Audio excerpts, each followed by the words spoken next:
Welcome Miami Mutual Bank. How may I help you? I'd like to cash this check here, and then I'd like to take you out for a steak dinner. Film kali ini adalah kriminal biografi Amerika tahun 2002 yang disutradarai dan diproduksi oleh Steven Spielberg. Film yang dibintangi oleh Leonardo DiCaprio, Tom Hanks, Martin Sheen, dan Christopher Walken ini berjudul Catch Me If You Can. Dirilis pada tahun 2002, didasarkan pada kehidupan nyata seorang Frank Abagnale yang sebelum ulang tahunnya ke-19 sukses melakukan kontrak senilai jutaan dolar dengan menyamar menjadi pilot Pan American Airways. Di usianya yang baru menginjak 17 tahun, Frank William Abagnale Jr. merupakan seorang perampok bank paling sukses dalam sejarah Amerika. Perjalanan Frank untuk menjadi seorang ahli penipu dan juga pemalsu cek yang hebat membuatnya sangat terkenal. I've decided to become a pilot for Pan American Airways. Langsung saja tanpa berlama-lama, ini dia cerita selengkapnya. Di awal film, seorang agen FBI bernama Carl Henretti mendatangi sebuah penjara di Perancis. I am Carl Henretti, FBI for the United States of America. Rencananya, dia akan mengekstradisi seorang remaja yang ada di penjara itu untuk dipulangkan ke Amerika. You here to read the articles of extradition according to the European Court for Human Rights.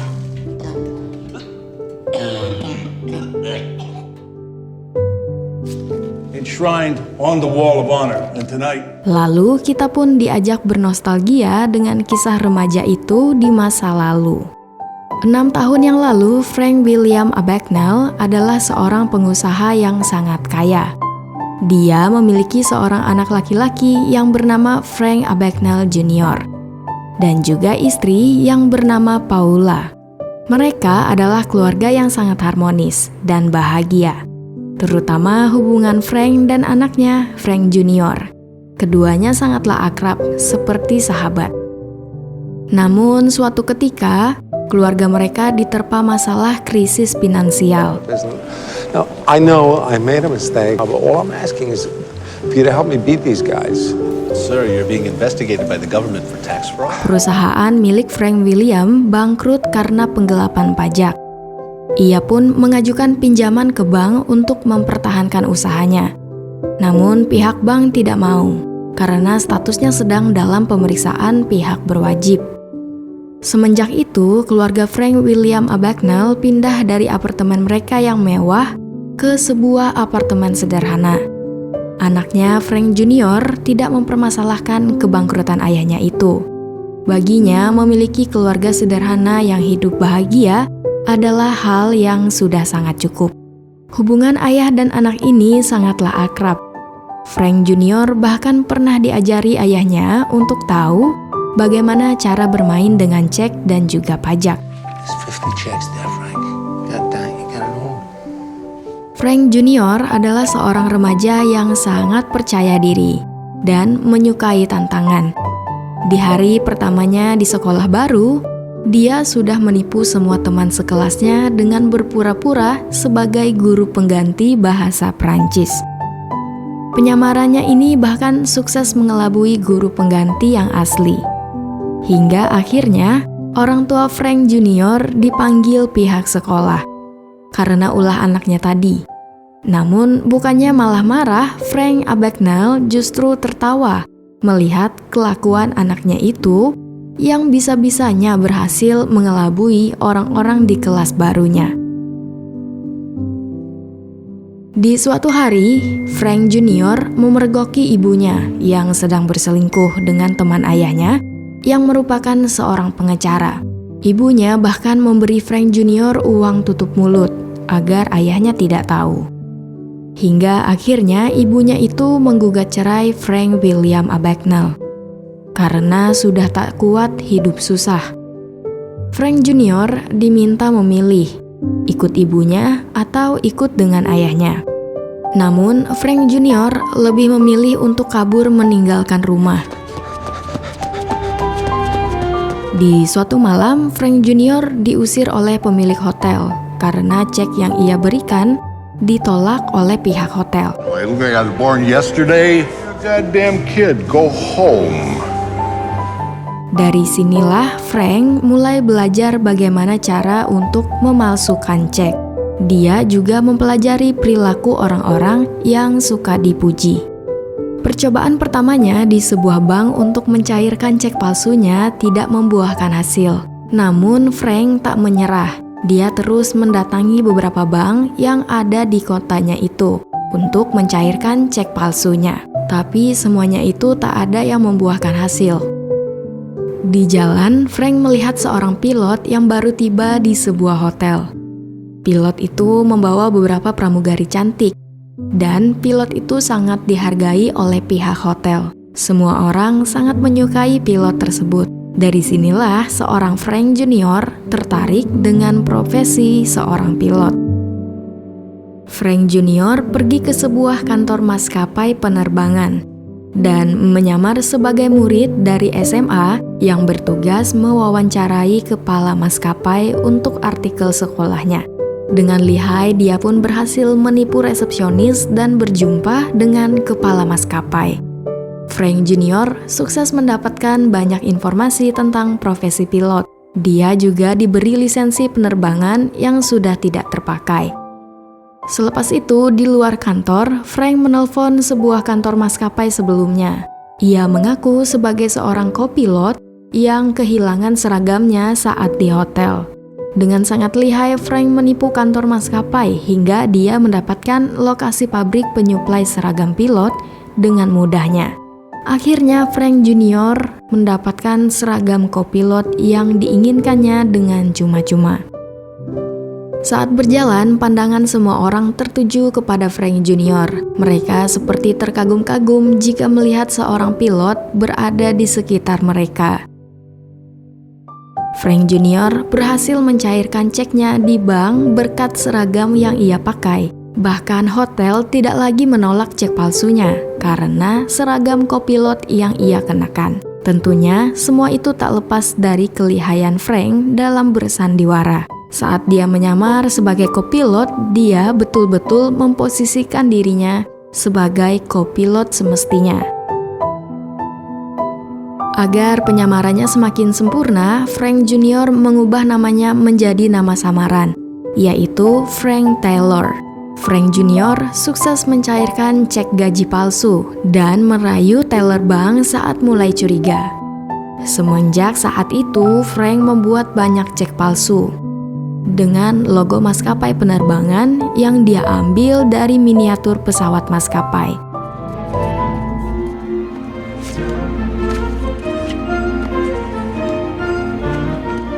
Tidak hanya itu, Frank juga mendapatkan penerbangan gratis karena dirinya disangka kopilot sungguhan. Dia terbang menuju Miami dengan kursi gratis yang berada di kokpit pilot. Dan semua orang tidak ada yang sadar kalau dirinya itu sedang menyamar. V1, rotate. Semenjak menyamar sebagai kopilot, Frank sudah memiliki pendapatan $1.400 per bulan. Itu belum termasuk tunjangannya. Ayahnya hanya bisa tersenyum mendengar kegilaan anaknya itu. Mendapatkan uang adalah hal yang mudah bagi Frank, begitu juga dengan mendapatkan wanita. Dengan skillnya yang pandai berbaur dan uangnya yang banyak, tak sulit baginya untuk menggait seorang pramugari cantik. Di suatu hari, Frank pergi seperti biasanya. Frank pergi ke sebuah bank untuk mencairkan ceknya.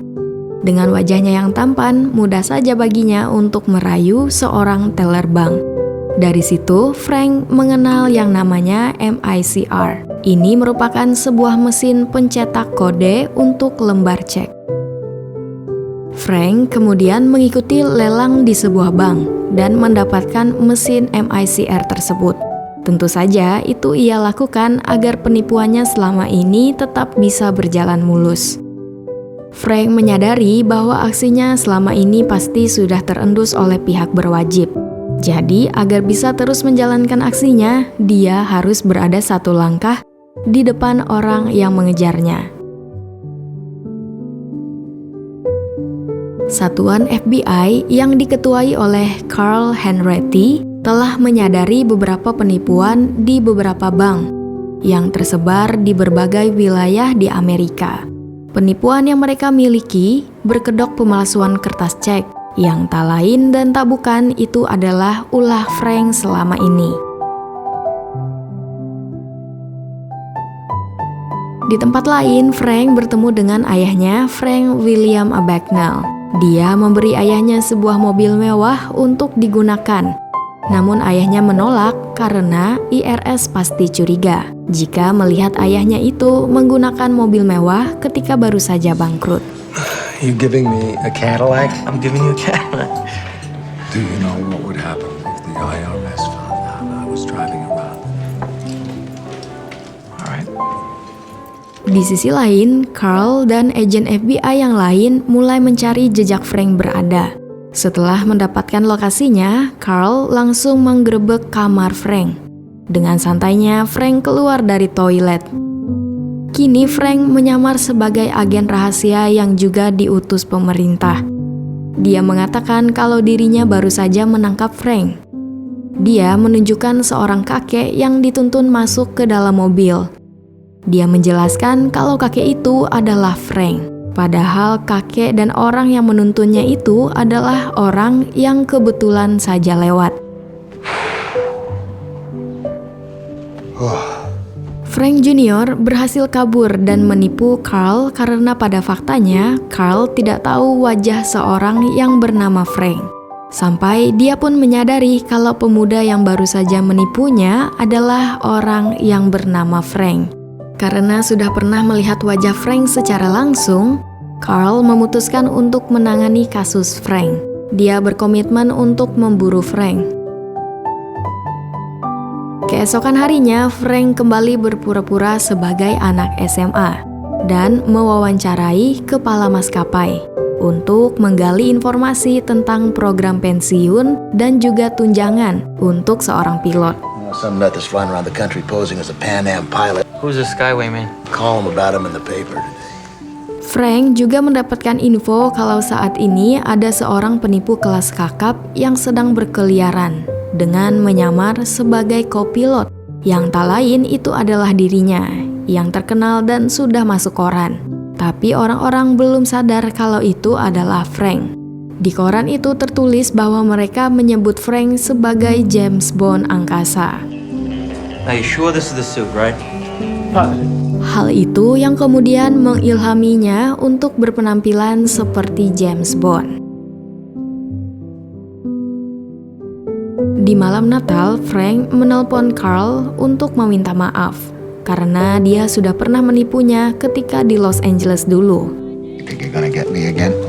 Tetapi Carl tidak percaya dengan perkataan Frank karena dirinya adalah penipu yang handal. Beberapa hari kemudian, Carl mendatangi rumah Paula, ibu Frank. Carl memberitahu bahwa putra Paula yang bernama Frank Abagnale Jr. adalah seorang penipu yang telah meraup ribuan dolar di bank. Dari rumah ibu Frank itu, Carl mendapatkan informasi jika ternyata Frank Abagnale Jr. adalah seorang pemuda yang baru saja berusia 17 tahun. Carl juga berhasil mendapatkan foto Frank Jr. Setelah itu, ia pun berpamitan untuk pergi. Di tempat lain, tepatnya di wilayah Atlanta, Frank Jr. sedang asik mengadakan pesta di kediamannya. Tak lama kemudian, ia pun pergi ke rumah sakit. Sambil menyelam minum air, Frank sedikit menggoda perawat di rumah sakit yang bernama Brenda. Frank mengaku kalau dirinya adalah seorang dokter. Dia berencana untuk melamar pekerjaan sebagai seorang dokter di rumah sakit itu. Do you know if they're hiring here at the hospital? What do you want to do? I'm a doctor. Dengan keahliannya memalsukan dokumen, Frank mampu membuat ijazah palsu yang mampu menipu kepala rumah sakit. Dia juga kini mengganti namanya menjadi Frank Connors. yang membuatnya menjadi kepala dokter di rumah sakit itu. Well, that's a pretty impressive resume, Dr. Connors. Di rumah, Frank belajar bagaimana cara dan sikap seorang dokter ketika di rumah sakit. Second and third degree burns over about 20% of the body surface. Di suatu malam, Brenda dan Frank asik berduaan di ruangannya. Namun saat itu, ada seorang pasien yang butuh penanganan serius dari Frank. Layaknya seorang dokter profesional, Frank meminta dokter yang lain untuk menangani pasien itu. Sebenarnya pekerjaan sebagai seorang dokter adalah pekerjaan paling berat yang pernah Frank lakukan, karena dirinya tidak kuat melihat orang yang terluka parah. Di sisi lain, Carl masih terus melanjutkan penyelidikannya. Dia mendatangi rumah ayah Frank Jr. Di situ, Carl menemukan lokasi terakhir di mana Frank Jr. berada, berkat surat yang dia lihat saat itu. Frank Jr. memang sering mengirimi ayahnya surat untuk memberikan kabar kepada ayahnya. Sean, now get this. Law 15 Landover, Atlanta, Georgia. Sesampainya di Atlanta, Carl masih tidak menemukan Frank. Dia hanya menemukan ijazah palsu yang terpampang di dinding rumah. Frank selalu berada selangkah di depan orang yang mengejarnya, karena Frank kini sudah pindah ke New Orleans. Frank berencana untuk menikahi Brenda. Dia kini berada di rumah orang tua Brenda untuk meminta restu orang tuanya. Frank mengaku kalau dirinya adalah mantan kopilot dan dokter. Dia berencana kembali ke dunia hukum, karena sebetulnya dia adalah lulusan hukum. Tentu saja mendengar cerita Frank membuat kedua orang tua Brenda merasa takjub. Orang tua mana yang tidak senang jika anaknya dilamar oleh seorang yang pernah menjadi kopilot dan dokter? Di sisi lain, Carl menggerebek kantor Frank yang ada di rumah sakit sebelumnya. Namun Frank tentunya sudah tidak ada di sana. Setelah pertimbangan yang panjang, akhirnya ayah Brenda merestui hubungan Frank dan anaknya. Selain itu, Frank juga diangkat sebagai asisten jaksa oleh calon mertuanya itu. What would I have to do to take the bar here in New Orleans? Seperti biasa, ketika baru saja mendapatkan pekerjaan baru, Frank akan mempelajari tata bahasa dan perilaku orang-orang seprofesinya. Dia melihat dengan seksama bagaimana seorang asisten jaksa bekerja. Keesokan harinya, Frank mempraktekkan apa yang sudah dia pelajari. Walaupun sebenarnya yang dia lakukan itu berlebihan, karena saat itu dia hanya menghadiri pemeriksaan pendahuluan. Bahkan tidak ada tersangka dan juri saat itu. What in the hell is wrong with you?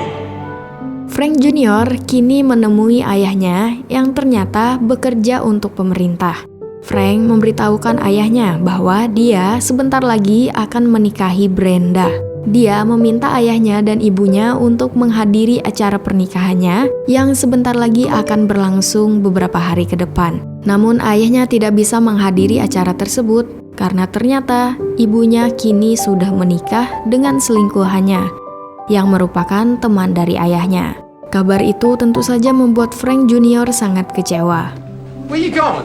Where you going tonight? Seperti malam Natal sebelumnya, Frank memiliki kebiasaan untuk menelpon orang yang sedang mencarinya. Frank meminta Carl untuk berhenti mengejarnya, karena sebentar lagi dia akan menikah dan menetap. Tapi tentunya kata-kata seperti itu tidak akan berhenti membuat Carl mengejar Frank. Sebab Frank sudah membuat beberapa kerugian bagi beberapa bank di Amerika. Berkat panggilan itu, Carl mendapatkan lokasi baru tentang lokasi terbaru Frank Jr.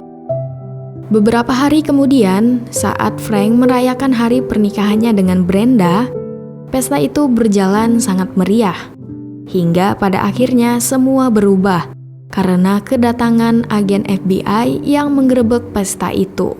Menyadari akan hal itu, Frank berpamitan dengan Brenda untuk kabur.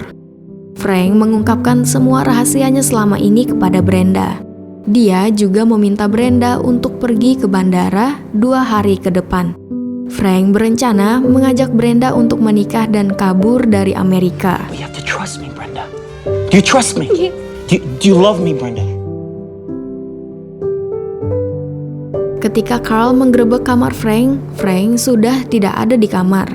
Hanya ada Brenda yang tersisa di kamar itu.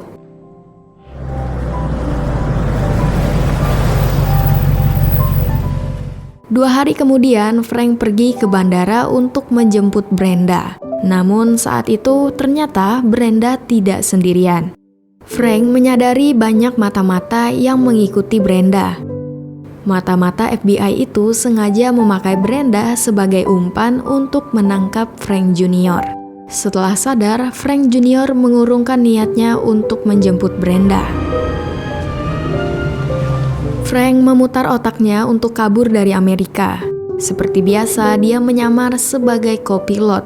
Tapi kali ini bukan untuk mencairkan cek, namun untuk merekrut beberapa gadis kampus untuk dijadikan pramugarinya. Miggy Acker. Candy Heskin. Come fly with me. Setelah mendapatkan beberapa wanita cantik, keesokan harinya Frank membelikan para gadis itu seragam pramugari dan membawanya ke bandara. Semua itu tentu Frank lakukan hanya untuk mengelabui para FBI dan polisi yang berjaga ketat di bandara. Pandangan polisi dan FBI teralihkan pada gadis-gadis cantik itu, tanpa mereka sadari kalau Frank berada di tengah-tengah para gadis itu. Carl mendapatkan info dari salah satu rekannya yang melihat Frank sedang menyamar menggunakan seragam pilot di bandara itu. Dengan sigap, Carl pun mencari orang yang berseragam pilot tersebut. Namun saat dilihat lagi, ternyata itu bukanlah Frank. Orang itu sengaja dibayar Frank untuk memakai baju pilot agar para FBI kebingungan. Dan ya, Frank pun berhasil membodohi Carl dan terbang menuju Prancis. 7 bulan kemudian, Carl mendapatkan banyak laporan dari berbagai negara, seperti Australia, Singapura, dan Mesir, terkait pemalsuan yang dilakukan oleh Frank Jr. Abagnale. Selama ini, Frank Jr. sudah menipu di banyak bank di berbagai negara. Bahkan, lembar cek yang digunakan Frank, 99% sangat mirip dengan lembar cek yang asli. Karena sudah kehabisan jejak, Carl akhirnya mendatangi seorang kakek tua yang ahli di bidang kertas guna memeriksa lembar cek yang selama ini dipalsukan Frank. Dari situ didapatkan informasi bahwa lembar cek itu dicetak di sebuah mesin yang sangat besar, yang pastinya berada di Prancis. Di tahun 1967, tepat di malam Natal, Carl tiba di Montréal, Prancis. Dia menuju pabrik percetakan yang tak lain itu adalah pabrik milik Frank Jr. yang selama ini membuat cek palsu. Frank merasa sangat bahagia akhirnya Carl bisa menemukannya. Carl berhasil menipu Frank bahwa di luar semua polisi sudah menunggunya. Padahal tiada siapapun di luar pabrik kecuali orang-orang yang sedang berdoa di gereja. Karena merasa sudah tidak bisa kabur, Frank akhirnya menyerahkan diri. Beberapa saat kemudian, para polisi Prancis pun baru tiba di lokasi. Alih-alih dibawa pulang ke Amerika, Carl justru kehilangan buronannya karena polisi Prancis tidak mau menyerahkan Frank dan malah memenjarakannya di Prancis. Dan itulah cerita panjang di balik Carl yang menjemput Frank di awal film. You have to remember to let me call my father when we land. Saat di tengah penerbangannya ke Amerika, Carl baru memberitahu Frank bahwa ayahnya, Frank William Abagnale, selama ini sudah meninggal. Frank Jr. yang baru mengetahuinya tentu sangat terpukul atas kepergian ayahnya. Sebab alasannya untuk pulang ke Amerika adalah untuk pulang bertemu dengan sang ayah. Namun karena kepentingan ekstradisi, Carl membohonginya selama ini dengan mengatakan ayahnya itu masih hidup. Frank yang tidak bisa menerima kepergian ayahnya memutuskan kabur dari pesawat lewat toilet. Dia menuju rumah ibunya yang ternyata sekarang sudah bahagia dengan keluarga barunya. Bahkan kini dia memiliki seorang anak perempuan. Para polisi dan FBI kemudian menjemput Frank untuk ditahan. Pada akhirnya, pengadilan menjatuhkan vonis 12 tahun penjara pada Frank Jr. Dia dikurung di penjara yang berada di Atlanta dengan keamanan maksimum. Sesekali setiap malam Natal, Carl datang untuk membesuk Frank yang kesepian. Saat itu sebenarnya Carl akan pergi ke suatu kota untuk mengejar tersangka pemalsuan cek yang lain. Carl kemudian membawa kertas cek itu dan memberinya kepada Frank. Dengan modal hanya melihat, Frank memberitahu Carl secara detail setiap kejanggalan yang ada di kertas tersangkanya itu. Sebagai seorang mantan pemalsu kertas cek, Frank Jr. sangat ahli dalam melihat kemiripan maupun kejanggalan kertas cek, karena memalsukan kertas cek dulunya adalah makanan sehari-hari Frank. Beberapa hari kemudian, Carl mengajak bosnya untuk melihat keahlian Frank. Dan seperti yang sudah diduga, Frank menjelaskan setiap inci detail yang ada di kertas yang ia pegang.